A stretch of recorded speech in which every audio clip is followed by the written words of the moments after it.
Hi, this is Karen O'Brien, and I'm going to help you set up your computer for the Coastal Training class.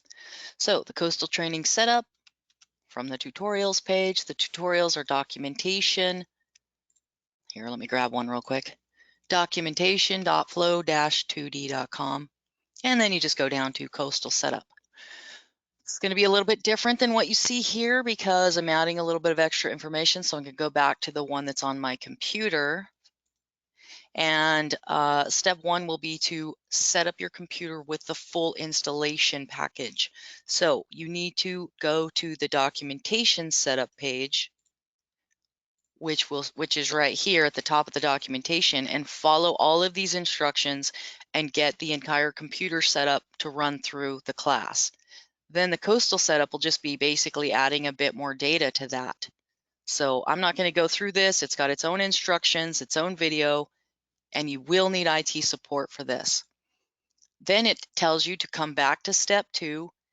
And if you get stuck or you need some help, you can contact me through this contact form.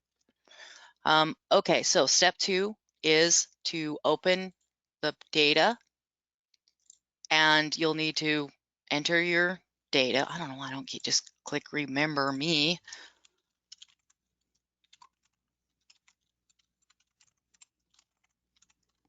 And I'm just using this to track who you are and whether or not you've prepared for the class for the ASFPM class. So you can just add your information and do add your company so that I know, like, well, I mean, I'll probably get your company, but if you use a Gmail address, I won't know who you are maybe. So please use your correct name and company. Click continue, and then you get an activator, which this will require admin rights, and you'll get a Flow2D plugin update, which you'll probably want to add to Flow2D, to QGIS before you take the training. I think you're going to need an update. Back to project data, and we have the project data basically for the whole class. And we don't need all of this, but go ahead and get all of it because I don't know what you don't need at this point. And you will definitely, if you're doing ASFPM, you will definitely need these 2 files because we're not going to do everything. Okay, let's go ahead and come back here. Now, there are kind of like a full instruction set on how to prep your computer and get this going. So I'm not going to go over all of this. Well, maybe I will because it's just a video. You don't have to watch the video if you follow these instructions. So let's go ahead and do this portion of it then. Okay, so what I did was I went to my download folder and I got files. What this will download is a file or a files.zip, and you'll need to extract that. So I went ahead and extracted that here, and then I want to copy that into my coastal training. So if you don't have a coastal training, super easy. You just come to C drive users public documents, Flow2D Pro documentation, example projects. And then here in example projects, you're only going to have a handful of these. You're not going to have as many as I have. Build a new folder called Coastal Training, and then just paste your data in here. Let's see what I have. I just want to make sure, yeah, I've got these 2. I already did the paste, and then I think I need the activator. So let me grab that activator real quick from my download folder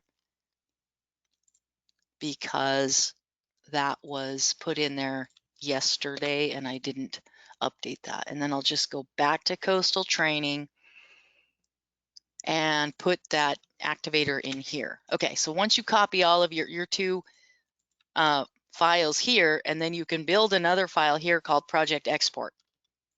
And I think, oh, this one actually has some stuff in it, so I'm just going to ignore mine. Just build a file called Project Export so that we have a place to run our project.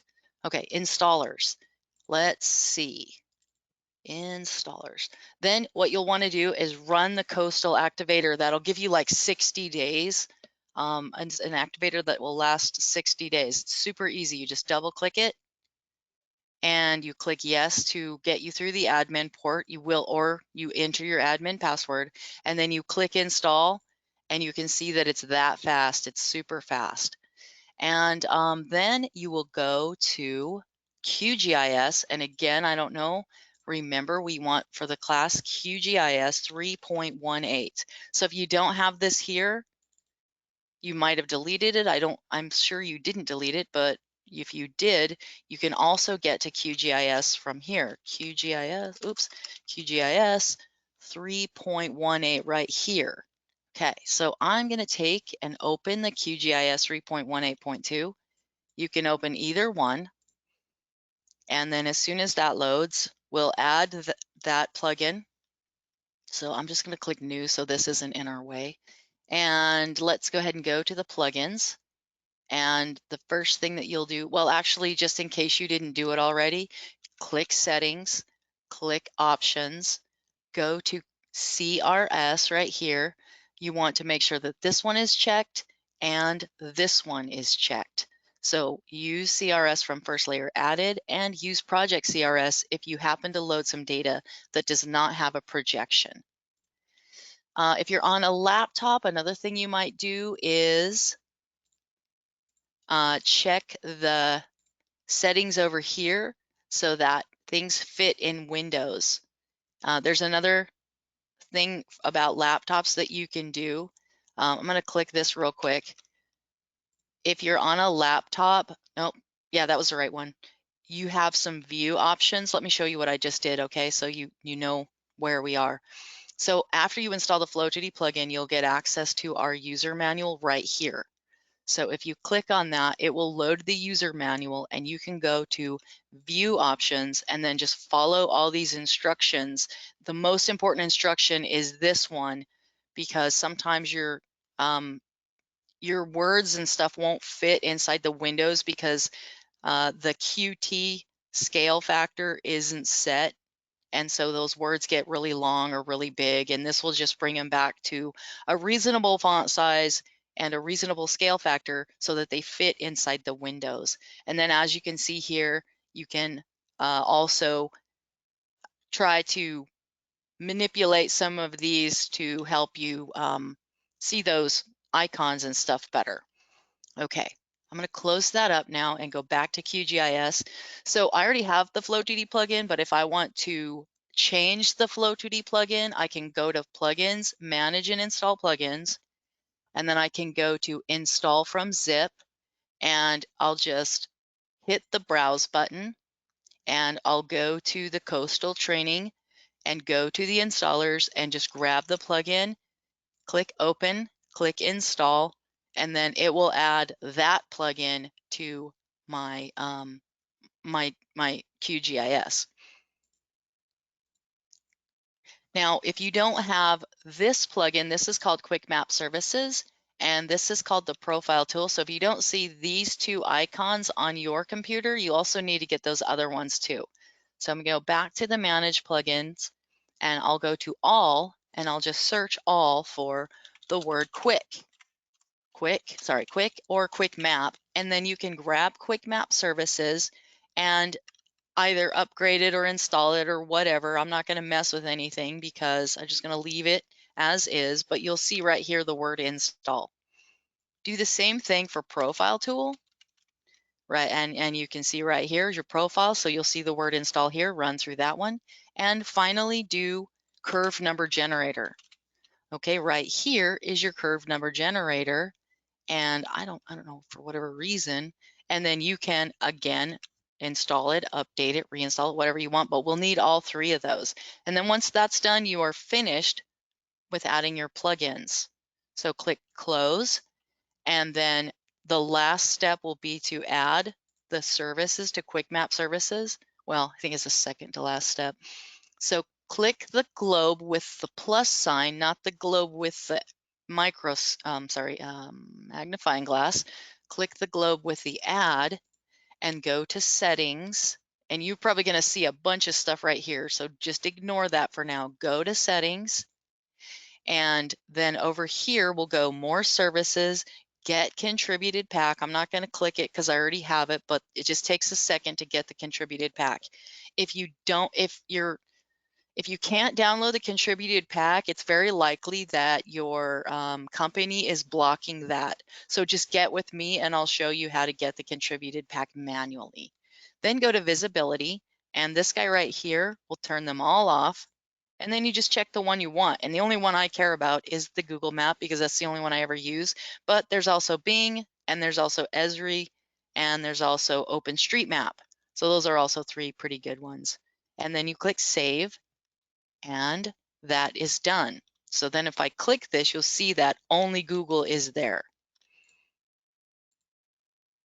Okay, let's go back to the setup instructions just so I didn't make sure I didn't miss anything. Okay, so now let me go setup 1, run the installers, setup 2, set up the coastal training, create your quick access link, open QGIS, add the plugins. Now we are down to step 5 and 6. So let me go here. So look, ASFPM class, skip step 5. We're going to do step 6 because we're not going to build the project. We are going to load the project that's already underway. So we go down here to step 6, and we will, hold on a second, sorry, I got a little far ahead of myself.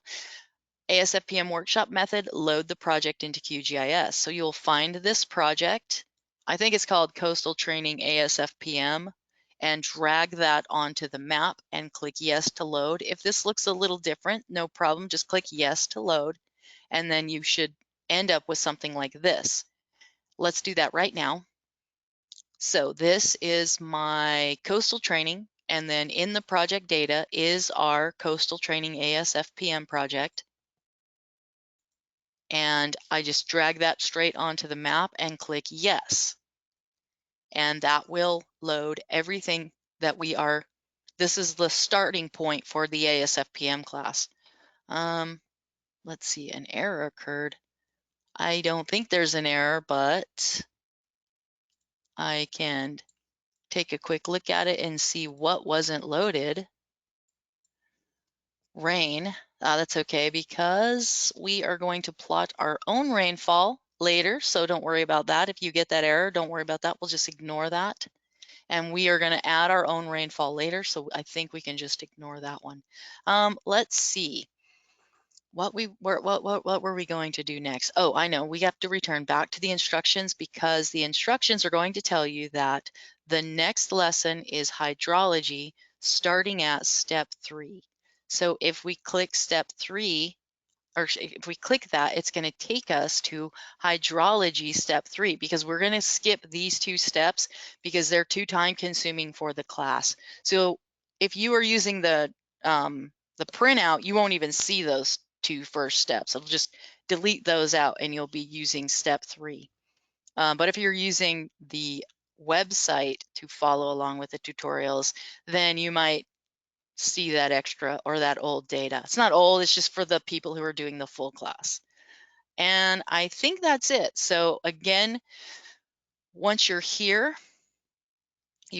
we'll follow these lessons. It's going to be a little bit different because we might skip, like when we go to calculate infiltration, I don't think we're going to use the green amp method. I think we'll use the curve number generator method. It's a little bit, well, it's not faster, but it's just an alternate method because the data is already created. It's creating the data that's difficult with the infiltration and time consuming, not running through the process. Okay, so then we will do, and you'll see this in your syllabus or your agenda, we will do hydrology, boundary conditions. We'll add weirs to the channels, so we'll only do like something part of this. We won't do the culverts. We will do the storm drain development, storm drain setup. We won't do urban features, they're already in. Review results and mapping. So anything that's kind of related to a tide or an interface to a tide, we will be doing. Everything else we'll be ignoring. So tide gates, weirs, storm drain, and hydrology and a boundary condition, all related to the coastal part of coastal modeling. Okay, so that's it for this video. If you get stuck, please send me an email, just Karen@flow-2d.com, or use that contact form. Thank you.